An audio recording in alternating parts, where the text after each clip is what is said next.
செங்கல்பட்டு மாவட்டம் பரனூர் சுங்கச்சாவடியை மூட வலியுறுத்தி அனைத்து கட்சிகள் சார்பில் கண்டன ஆர்ப்பாட்டம் நடைபெற்றது.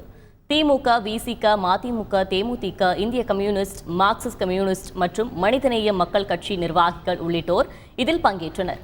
போராட்டத்திற்கு பிறகு பேசிய இந்திய கம்யூனிஸ்ட் கட்சியின் மாநில செயலாளர் முத்தரசன், காலாவதியாகி 4 ஆண்டுகளுக்கு மேலாகியும் சுங்கச்சாவடி செயல்பட்டு வருவதாகவும் உடனடியாக அதை மூட வேண்டும் எனவும் வலியுறுத்தினார். 2019 முடிஞ்சிருச்சு. 4 ஆண்டு காலமாக பகல் கொள்ளை அடிக்கப்பட்டு வருகிறது. பகல் கொள்ளை அடிப்பதை அனுமதிக்க முடியாது, நிச்சயமாக அனுமதிக்க முடியாது. ஆகவே இது உடனடியாக அப்புறப்படுத்த நடவடிக்கை எடுக்க வேண்டும். அவ்வாறு இல்லை என்றால் அடுத்த கட்டமாக இதை காட்டிலும் ஒரு தீவிரமான போராட்டத்தை நடத்த வேண்டிய ஒரு நிர்பந்தம் இங்கு உள்ள அரசியல் கட்சிகளுக்கும் பொதுமக்களுக்கும் ஏற்படும். அவ்வாறு ஏற்படுகிற பொழுது அதனால் ஏற்படக்கூடிய சட்டம் ஒழுங்கு பிரச்சனைகளுக்கு அரசியல் கட்சிகள் பொறுப்பல்ல, மாறாக ஒன்றிய அரசு தான் பொறுப்பேற்க வேண்டி வரும்.